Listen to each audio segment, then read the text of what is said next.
Bienvenidos a Última Ratio, un podcast de diálogos punitivos. Bienvenidos a Última Ratio, un podcast de diálogos punitivos. En esta oportunidad tenemos como invitado especial al doctor David Huete Hernández. El doctor David nos hablará un poco acerca de los estándares probatorios, su aplicación dentro del proceso penal y de igual manera cómo influye la carga dinámica de la prueba en estos procesos judiciales. Antes que nada, conozcamos un poco al doctor David. Doctor, ¿puede comentarnos un poco acerca de usted, sus estudios? ¿Quién es David Huete?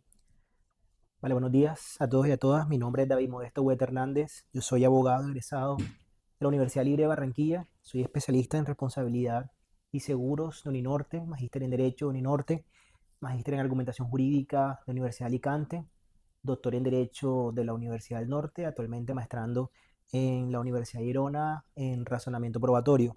Soy juez primero penal de circuito de Sabana Larga. También trabajo en la academia, Universidad Libre, soy profesor de planta. Y en la Universidad del Norte soy profesor de pregrado, catedrático, y dicto también clase en la especialización de la responsabilidad civil y la maestría de Derecho Civil Familia, entre otros tipos como las más destacadas para mí. Tengo mucho gusto poder estar presente el día de hoy. Doctor, muchísimas gracias a usted. Creemos que desde Diálogos Punitivos que tanto su experiencia como dentro de la rama judicial, de igual manera como doctrinante y desde la academia, desde las distintas universidades en las que ha participado, pueden ayudar bastante a esclarecer toda esta discusión en torno a los estándares de prueba y la carga dinámica de la prueba. Vayamos en ese sentido con una primera pregunta. ¿Usted considera que dentro del proceso penal podemos hablar o está bien técnicamente mencionar que existe una carga de la prueba? ¿Deberíamos tener una carga de la prueba? ¿Y cómo es su relación con los estándares probatorios? Bueno, Santiago, mira, lo que pasa es que el tema de cargas probatorias y estándares de prueba suele como solaparse dentro de un tema y el otro, y en algunas ocasiones se plantea la idea de que no existen estándares sino cargas, y en otras que lo que existe es estándares y no hay cargas. Hay un texto muy relevante que es el que desarrolla Jordi Ferrer Beltrán, Jordi Nieva Fenol, y está Michele Tarufo, que prologa y hace un capitulito sobre el tema. Ellos no están de acuerdo, Jordi Ferrer, Jordi Nieva Fenol y Tarufo, con la existencia o con la posibilidad de hablar de cargas, ni mucho menos de cargas dinámicas. Jordi Ferrer Beltrán es un poquito más intermedio y él plantea de que sí existe una carga probatoria a la que ellos hablan de objetiva cuando hacen una diferencia entre lo subjetivo y lo objetivo, y que es la que termina estableciendo cómo se sabe qué resultado probatorio va a estar en el proceso en el evento de que haya o no haya prueba a partir de una de las partes. Pero fíjate que ese tema de cargas de la prueba puede plantearse a partir de una visión inicialmente naturalista que parte de la idea de qué debo probar en el proceso, pero es en la misma línea en qué tiene que estar acreditado, qué tiene que llevar cada uno del proceso para que pueda accederse a sus pretensiones. Entonces, en principio, por ejemplo, Jordi Nieva Fenol partiría de la idea que es algo obvio, que no se necesita ningún tipo de regla que hable sobre cargas, porque es una regla obsoleta. Todo el mundo tiene que saber que va el proceso a demostrar sus hechos constitutivos y otros a demostrar los hechos distintivos que hace parte de la defensa. Entonces, por Jordi Nieva parte por decir, ¿cómo va a haber una regla que diga esto? Eso es algo obvio, no tiene necesidad de que exista. Pero de pronto la regla termina siendo muy indicadora de qué debe hacerse en el proceso, porque de pronto el abogado no entendería qué pasa con el tema. Ahora, el hecho de que esté o que se diga qué debe estar probado en el proceso y qué pasa con lo que está aprobado en el proceso son dos aspectos diferentes, que es a lo que se le denomina carga objetiva. Eso no tiene nada que ver en principio con estándares, porque el estándar te va a terminar diciendo qué pasa con lo que está aprobado de acuerdo al nivel de suficiencia que se encuentra determinado en el proceso. Entonces, si te das cuenta, es un tema que tiene mucho de largo y mucho de ancho, pero no puede plantearse desde mi perspectiva, desde ninguna línea, el hecho de que podamos asumir que hay cargas dinámicas, por ejemplo, que es un tema que se plantea, que como hay una carga dinámica, entonces se invierte la carga de la prueba porque hay presunciones, que son tres niveles que pasan mucho, que se utilizan por muchos abogados, y hay una carga dinámica producto de una presunción. No tiene nada que ver la presunción con la carga dinámica ni con la carga de la prueba. Las presunciones se incorporan dentro del razonamiento probatorio y las cargas, si de verdad existen, terminan siendo una regla de juicio que a la postre le terminarían diciendo al juez qué hago con lo que tengo. Sería como ese primer punto de vista. Pero mira que te dejo más dudas de lo que me preguntas al principio.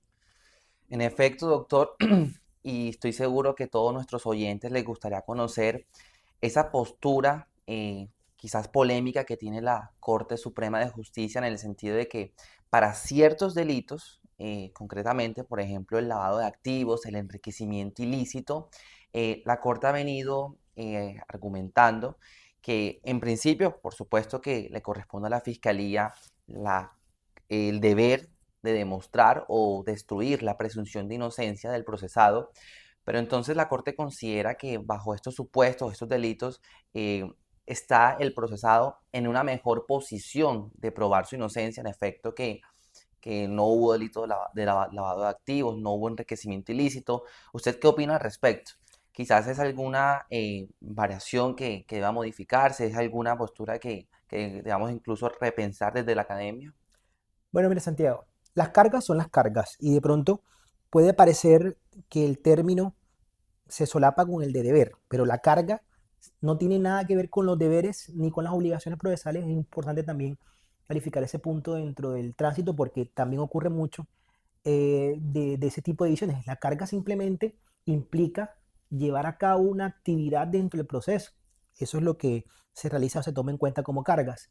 ¿Quién tiene en su cabeza la carga de acreditar los hechos que dan lugar a la imposición de la pena? El Código de Procedimiento Penal, en el artículo 357, 377, no recuerdo creo que es 357 que habla de la pertinencia de la prueba.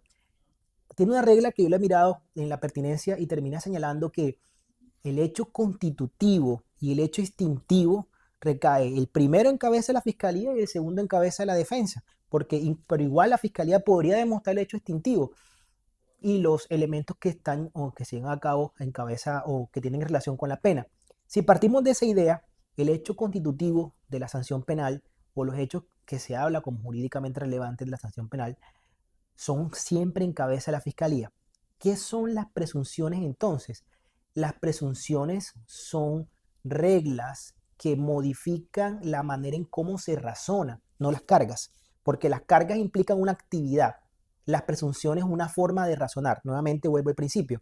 Si yo tengo dentro de mi expediente unos elementos probatorios que me permiten a mí llevar a cabo una conclusión, eso que me llevaron al proceso fue producto de la carga, o sea, la actividad que debe ejercer cada quien. Entonces tengo prueba número 1, prueba número 2. Ahora, ¿a favor de quién resuelvo? Listo, si yo tengo una presunción, la presunción se va a incorporar dentro del razonamiento como una forma de garantía y a partir de ella voy a hacer una inferencia que me va a permitir concluir algo que es diferente a si no existiera la presunción. Pero no es tan fácil de explicar cómo funciona el razonamiento porque es un tema de lógica, de cómo se mueven las inferencias probatorias simples y las inferencias probatorias complejas. Pero te insisto, mira, no tiene nada que ver la presunción. La presunción se incorpora dentro de la regla sustantiva y lo que hace es un puente inferencial. Cuando te dice siempre que esté demostrado que hay un incremento patrimonial, se infiere, eso es lo que hace la presunción, que el destino es ilícito. Eso se infiere, aunque no utilice la palabra, termina generando una ventaja probatoria a la fiscalía porque el legislador está planteando en la regla sustantiva, no en la adjetiva, porque la regla procesal queda igual, la de cargas probatorias y la de estándares de prueba. La regla sustantiva, que es la del Código Penal, siempre que este hecho esté en el proceso, se infiere este otro hecho. Eso es un razonamiento presuntivo, inferencial, una inferencia inductiva. Entonces, a partir de esa idea, no hay ninguna modificación de cargas. Sigue siendo la fiscalía la que se encuentra en cabeza de acreditar el hecho constitutivo. Lo que pasa es que se acredita un hecho constitutivo de los varios que se requieren para que se imponga la condena, se infiere otro hecho constitutivo, pero sigue estando a cargo de la fiscalía demostrar el hecho constitutivo. Ahora, la defensa tiene que demostrar el hecho extintivo. ¿Cuál hecho extintivo? Ya sea el que permite establecer el puente inferencial o el que se genera con el puente inferencial, pero eso no cambia carga, simplemente estoy ejerciendo actividad probatoria y lo que estoy modificando son la forma de razonar. Es diferente la regla de aportación que la regla de valoración. Y ahí creo que es la confusión que se presenta por parte de la Corte, pero es un tema conceptual porque se confunde una regla procedimental con una epistemológica. Doctor, y en medio de todo este escenario, ya teniendo la claridad de que la carga dinámica, las presunciones y los estándares de prueba son conceptos que bien podrían estar relacionados entre sí, pero son diferentes a sí mismos. ¿Qué son los estándares de prueba? ¿Cuál es su momento dentro del tema de la valoración probatoria? Y si considera que estos estándares probatorios en el proceso penal pueden variar según el delito que se esté procesando. Pongamos un ejemplo, feminicidio, delitos informáticos. ¿Qué son entonces los estándares probatorios? Bueno, fíjate, Santiago, que no hay tampoco en la doctrina fundamentalmente extranjera, porque me parece que en Colombia todavía no hemos comenzado a trabajar estos temas con las bases que deben trabajarse. Considero que todavía estamos abusando mucho del argumento de autoridad. No hay una posición en torno a si algo así como estándares existe. Por lo menos el profesor Daniel González Laguier considera de que no hay algo así como estándares de prueba. Pero digamos que asumamos que sí existen, porque hemos planteado la idea. El estándar es el nivel de suficiencia que debe exigirse para que, habiendo evidencia a favor o en contra de un hecho, se pueda asumir que un hecho se encuentra acreditado, o una afirmación empírica que establece consecuencias dentro del proceso. Lo establezco de una forma imaginaria. Los estándares de suficiencia vienen a cumplir, dice Marina Gascón en un texto, una función no solamente judicial o argumentativa, sino heurística. Te representan como cuando está un vaso vacío, cómo se va llenando y qué nivel debes tener el vaso para considerar que el vaso está lleno o medio vacío. Entonces terminan permitiendo que se utilice una razón a partir de una representación. Entonces se representa la imagen, por eso es un heurístico, la imagen se representa y qué tanto necesito para que ese vaso esté lleno. Es lo que termina fundamentando la idea del estándar. Entonces, para imponer una sentencia condenatoria en materia penal, debe estar el vaso completamente lleno. En materia civil, un poquito por encima de la mitad, como por hacer una representación en torno al sistema del estándar. Eso es lo que terminaría generando, en principio, la necesidad de que hayan estándares en el proceso. Ahora, ¿hay en el proceso penal estándares? Sí, y están bien definidos, porque no es lo mismo la inferencia razonable de autoría de participación que se utiliza para imponer medidas cautelares en las fases primigenias del proceso a las que se requieren para imponer sentencia condenatoria. Y puede ser el mismo hecho extintivo o constitutivo. Por ejemplo, en un delito de homicidio se requiere que el hecho constitutivo, que alguien haya matado a otro, se pueda inferir, que se pueda llevar a cabo una inferencia, un proceso mental. Pero para condenar no sirve solamente la inferencia, sino que las dudas propias de la inferencia se disipen todas. Es de cómo ahí va subiendo el nivel. En el principio la inferencia implica dudas, por eso es que la inferencia razonable puede ser compatible con otras inferencias razonables, porque en ese sentido es razonable mientras otras sean razonables. Pero la inferencia de la sentencia no puede ser compatible con otras inferencias porque estaríamos ante una hipótesis alternativa que impide que se genere la certeza más allá de toda duda. Por eso es que es importante la necesidad de hablar de estándares y de utilizar el lenguaje adecuado. Ahora, que se requieren diferentes estándares en el proceso o reglas que modifiquen la forma de estándares depende de a dónde queremos establecerlos, porque si establecemos muchos estándares, se va a complejizar tanto esto que tenemos que comenzar a abordar infinidad de estándares. Jordi Ferrer plantea, por ejemplo, que una solución puede ser modificar las reglas sustantivas y establecer, por ejemplo, presunciones, como sucede, por ejemplo, como lo hablamos con el delito de enriquecimiento ilícito. Entonces se establecen determinadas presunciones y eso hace o flexibiliza la actividad probatoria y tiene incidencia dentro de la carga subjetiva. Ahí sí se genera una modificación, pero el estándar sigue siendo el mismo. Lo que pasa es que acreditado un hecho, se infiere otro. Un tema importante, el tema de los delitos sexuales en niños, niñas y adolescentes. Se requiere solamente inferencia razonable para imponer medidas de aseguramiento, pero no es lo mismo el acto que el acceso. Y aquí se requiere un debate porque yo por lo menos pienso que para el caso de los actos sexuales abusivos se debería establecer una manera de valorar la prueba diferente o un estándar diferente. ¿Cómo lo haríamos? Modificando el de más allá de todo, el de inferencia razonable o estableciendo una regla sustantiva que diga que se requiere una determinada prueba, como ocurre de pronto cuando hablamos en el caso de los registros de allanamientos, que se habla o se establecen unos términos diferentes que modifican y se dice para que se puedan llevar a cabo registros de allanamientos se requerirá al menos y establece cuáles son los elementos que se necesitan para poder llevar a cabo los registros y allanamientos y lo mismo podría suceder acá con el tema de actos sexuales. Eso no implica modificar el estándar del todo, implica modificar la regla sustantiva para que se hagan unas exigencias de cada mismo estándar. Entonces, ese es el debate en torno a si modifico el estándar o modifico la regla sustantiva. Doctor, y estos estándares probatorios ya enfocados, digamos, dentro del escenario judicial penal, ¿usted cree que varía o cuál es la interrelación dependiendo del modelo en el que estamos? Por ejemplo, ¿sería el mismo o tendría una función distinta estando en un modelo inquisitivo a verbigracia, el sistema colombiano que tiene una tendencia acusatoria? Hay un texto de Tarufo que habla sobre la teoría de la justicia o la hacia la justicia. Y él plantea que el modelo no tiene mayor tipo de injerencia dentro de las decisiones probatorias y esto más bien va encaminado en torno a la visión filosófica que tiene el juez que administra justicia.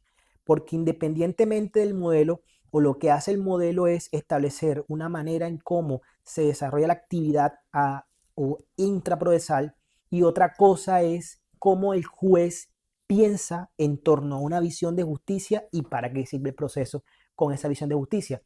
Esto es muy, muy debatible y me lo han dicho que estoy tratando de cambiar la visión del mundo y que esas bases filosóficas no pueden modificarse, pero es que también depende mucho de la idea de cuál es el fin del proceso, porque es que el proceso, si se mira como un fin en sí mismo y no desde su visión meramente instrumental, es que el proceso tiene una visión instrumental, entonces si yo le quito la visión instrumental y lo convierto en un derecho fundamental en sí, el derecho del proceso, entonces, ¿qué es lo que muchas veces pasa? Va a tener mucha incidencia, pero por fuera de eso, que exista una línea de acción que debe respetarse en la mayor medida de lo posible, siempre que se garanticen las garantías del proceso, todo va a depender de cómo está formado el juez, qué tipo de filosofía tiene el juez, y a partir de esa visión de justicia del juez va a haber un buen tránsito. Pero el problema es ese, ¿qué visión de justicia tenemos los jueces? ¿Qué tipo de justicia para los jueces? Nosotros no hablamos de justicia. Realmente ese es un tema, sino que hablamos de reglas que se necesitan para decidir, pero ¿cuál es la filosofía de justicia o cuál es la decisión justa que debemos tomar? Entonces ahí se genera todo ese tipo de debate. Doctor, de hecho esa respuesta me permite hilar con una inquietud que estoy seguro que muchos de nuestros oyentes también tendrán, y es cuál es entonces el fin del proceso judicial, digamos, en términos de verdad. Puedo decir que, o sea, estaría bien mencionar que el proceso judicial busca una verdad material, procesal, y en ese sentido, ¿cuáles serán las implicaciones prácticas o diferencias de los estándares probatorios en los procesos civiles y penales?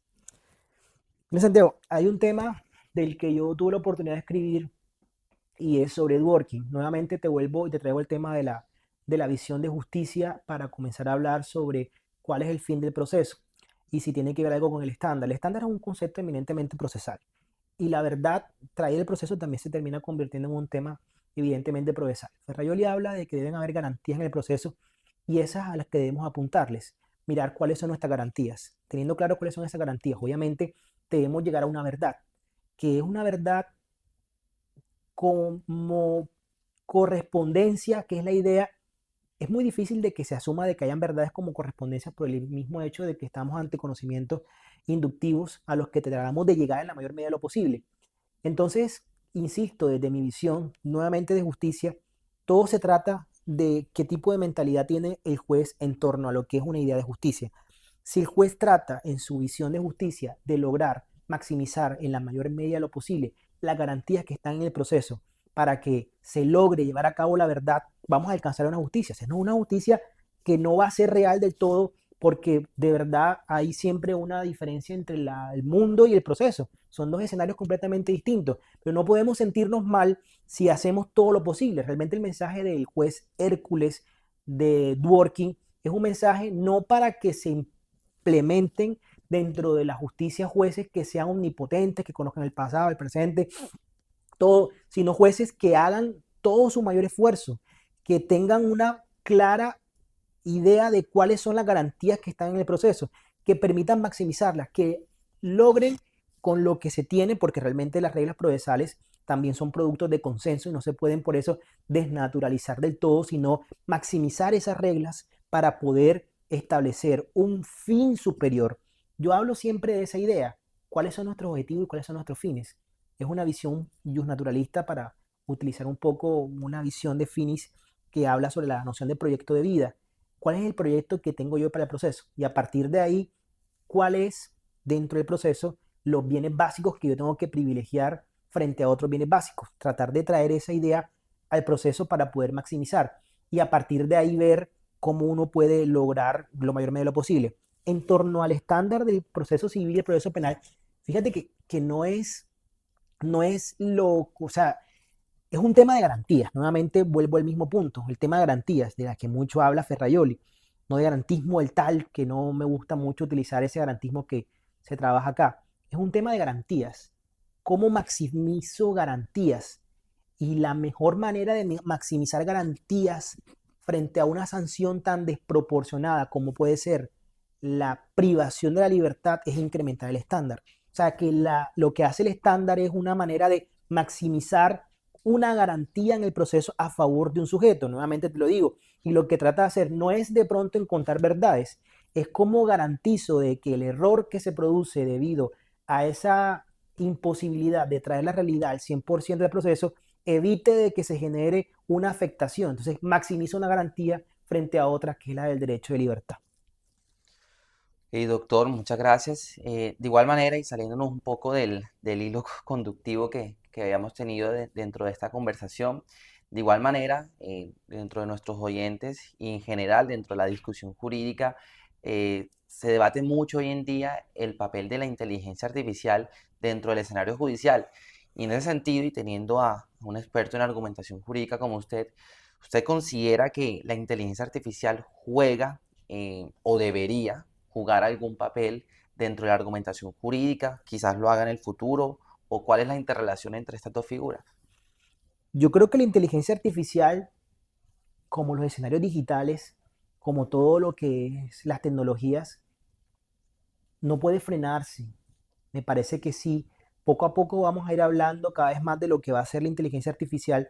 Todavía no alcanzo a verla como aquella que cumple un papel que pueda reemplazar la función del juez.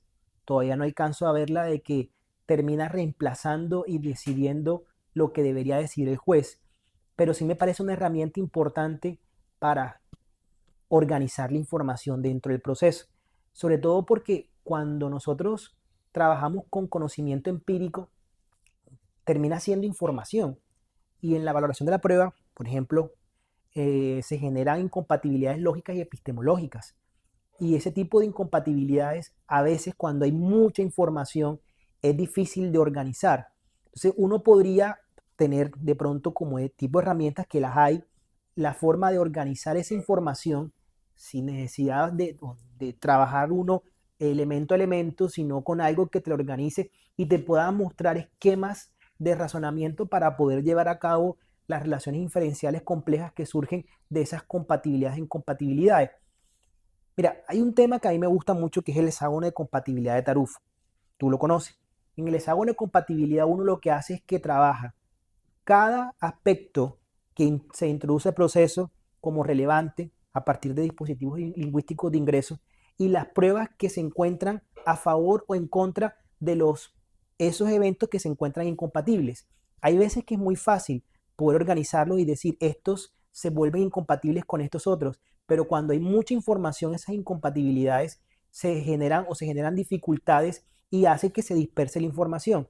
Y eso termina generando muchas veces problemas que pueden ser atacados en casación. Entonces, yo pienso que la inteligencia artificial podría enfocarse de una manera u otra a ayudarle al juez, tanto para la construcción de inferencias, la organización de información, pero todavía pienso que no está en el punto en el que pueda suplir la tarea del juez. O sea, estamos muy lejos de poder construir un algoritmo tal que pueda procesar toda la información que el juez utiliza al momento de llevar a cabo el razonamiento, porque incluso, y que ese tema lo hablaba con María Gabriela, los sentimientos de un momento a otro, las emociones, a pesar de que hay gente que lo duda, considero que van a tener influencia dentro del marco del razonamiento y sobre todo cuando se juzga con perspectiva de género. Y me parece difícil que una máquina pueda implementar esos temas